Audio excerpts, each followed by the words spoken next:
What can you do for Essex Junction in particular? Hmm.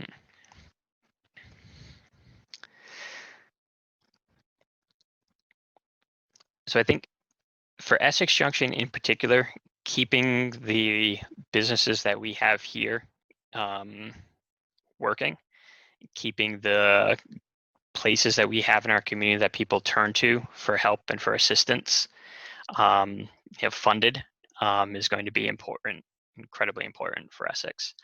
Um, the legislature, has been figuring out the distribution of funds over the last week or so. Being part of that, I think, is incredibly important. Figuring out how much gets allotted to what.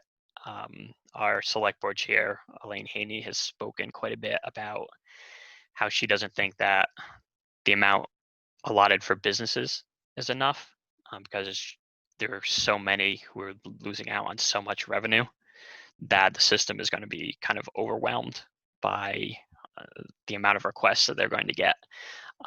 That's something that worries me. The small local businesses that we have around here, they're part of that lifeblood of the community.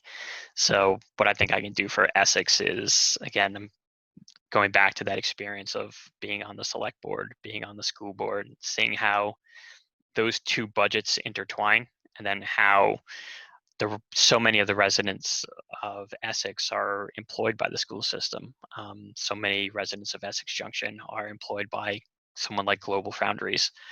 Um, so being in touch with those places, while at the same time, since we have so much going on with social justice right now, and fixing the immediate, um, those who are lacking food insecurity, making sure that the food shelves stay funded, that those programs continue to be in place throughout the extent of this crisis is going to be incredibly important.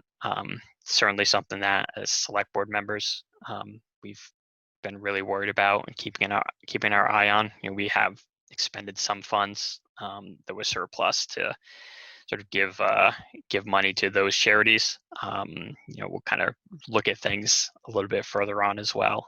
There are some programs in place to hopefully encourage people to spend money in town to keep businesses going. But as far as what I can do for Essex Junction, I think part of it is being able to sort of direct that state money where it needs to go. I think it's really important.